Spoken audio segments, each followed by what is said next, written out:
നമ്മുടെ സംസ്ഥാനത്തെ സാമൂഹിക സുരക്ഷാ പെൻഷനും ക്ഷേമനിധി ബോർഡ് വഴിയുള്ള പെൻഷൻ ആനുകൂല്യങ്ങളെല്ലാം വാങ്ങുന്നവർ ശ്രദ്ധിക്കണം. സംസ്ഥാന സർക്കാരിൻ്റെ പുതിയ ഉത്തരവ് വന്നിട്ടുണ്ട്. അതായത് ധനസഹായ വിതരണം ഇനി പഴയ രീതിയിലല്ല നടപ്പിലാക്കാൻ വേണ്ടി ഉദ്ദേശിക്കുന്നത്. കേന്ദ്ര നിർദ്ദേശപ്രകാരം പുതിയ സംവിധാനത്തിലായിരിക്കും ആനുകൂല്യ വിതരണം നടക്കുക. അതായത് എല്ലാവർക്കും തന്നെ ബാങ്ക് അക്കൗണ്ടിലേക്ക്, അതും നമ്മളുടെ സംസ്ഥാനത്തുള്ള കാർഷിക സഹകരണ ബാങ്കുകളിൽ, അതോടൊപ്പം തന്നെ മറ്റ് സഹകരണ ബാങ്കുകളിൽ, അതായത് സഹകരണ സംഘങ്ങളിലൊക്കെ മുൻപ് തുക എത്തിച്ചേർന്ന അവിടുന്ന് കൃത്യമായിട്ട് വിതരണ ഏജൻറ്റുമാർ നമ്മളുടെ വീടുകളിലെത്തി പെൻഷൻ തുക കൈമാറിയിരുന്ന ഒരു സംവിധാനമുണ്ടായിരുന്നു.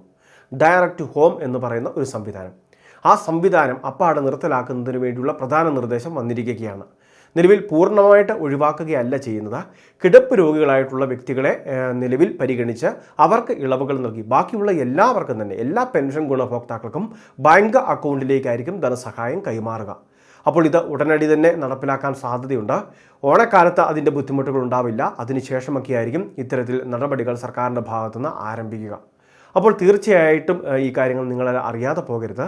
നമ്മളുടെ സംസ്ഥാനത്ത് നിലവിൽ ബാങ്ക് അക്കൗണ്ടുകൾ സമർപ്പിച്ചിട്ടുള്ള, അതായത് ബാങ്കിൽ തുക സ്വീകരിക്കുന്ന വ്യക്തികളുണ്ട്. അതായത് സംസ്ഥാനത്തെ വിവിധ വാണിജ്യ ബാങ്കുകളിൽ ആനുകൂല്യം വാങ്ങുന്നവർ. അപ്പോൾ അങ്ങനെ ആനുകൂല്യം ലഭിച്ചുകൊണ്ടിരിക്കുന്നവർക്ക് മറ്റ് തടസ്സങ്ങളില്ല. അവർക്ക് തുക വിതരണം ചെയ്യുന്ന സമയത്ത് തന്നെ DBT സംവിധാനം വഴി ഈ ആനുകൂല്യം ക്രെഡിറ്റ് ആയിക്കോളും. എന്നാൽ അവശതയുണ്ടായിരുന്നവർ, അതോടൊപ്പം തന്നെ ബാങ്കിലേക്കൊക്കെ പോയി തുക പിൻവലിക്കാനൊക്കെ സാധിക്കാതെ ഉള്ള വ്യക്തികളുണ്ട്. അതോടൊപ്പം തന്നെ ഇങ്ങനെയുള്ള കാര്യങ്ങളെപ്പറ്റി വലിയ ധാരണയില്ലാത്തവരുണ്ട്. അപ്പോൾ ഇങ്ങനെയുള്ള പലർക്കും ഉപകാരപ്പെട്ടിരുന്ന ഒരു പദ്ധതിയായിരുന്നു ഡയറക്റ്റ് ഹോം എന്ന് പറയുന്ന ഒരു സംവിധാനം. അങ്ങനെ വരുമ്പോഴേക്കും നമ്മളുടെ വീടുകളിലേക്ക് കൃത്യമായിട്ട് തുക എത്തിച്ചേർന്നിരുന്നു. എന്നാൽ കേന്ദ്ര സർക്കാരിൻ്റെ നിർദ്ദേശപ്രകാരം കൈകളിലേക്ക് തുക വിതരണം ചെയ്യുന്ന സംവിധാനം മാറ്റി എല്ലാവർക്കും തന്നെ ബാങ്ക് അക്കൗണ്ടിലേക്ക് ആനുകൂല്യം നൽകണമെന്നുള്ള പ്രധാന ശുപാർശയാണ് വെച്ചിട്ടുള്ളത്. അതുകൊണ്ട് തന്നെ ആനുകൂല്യങ്ങളെല്ലാം ആധാറുമായിട്ട് സീഡ് ചെയ്തിട്ടുള്ളവരുടെ ബാങ്ക് അക്കൗണ്ടിലേക്കായിരിക്കും ലഭിക്കുക. അതുകൊണ്ട് തന്നെ ഇതുവരെ അക്കൗണ്ട് ഒന്നും ഓപ്പൺ ചെയ്യാത്തവരുണ്ട് എങ്കിൽ ആധാർ സീഡ് ചെയ്ത് ബാങ്ക് അക്കൗണ്ട് ഓപ്പൺ ചെയ്ത് അതിൻ്റെ വിവരങ്ങൾ ഇപ്പോൾ കളക്ട് ചെയ്ത് വെക്കുക.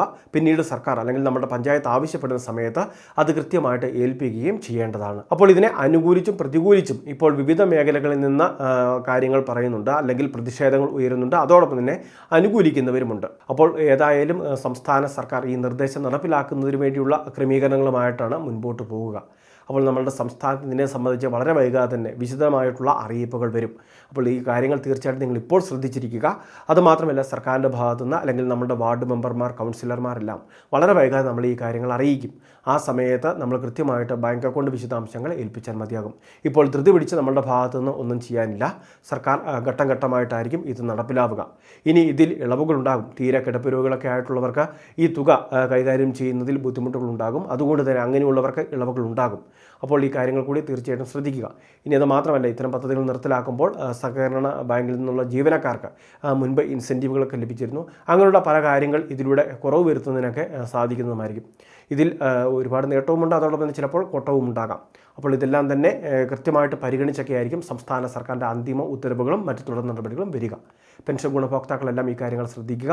എന്തെങ്കിലുമൊക്കെ സംശയങ്ങളുണ്ടെങ്കിൽ കമൻറ്റ് ബോക്സിൽ ചോദിച്ചാൽ മതി. വളരെ പ്രധാനപ്പെട്ട ഒരു ഇൻഫർമേഷൻ. ഇതുപോലുള്ള അറിയിപ്പുകൾക്ക് ചാനൽ സബ്സ്ക്രൈബ് ചെയ്യുക, ഫോളോ ചെയ്യുക.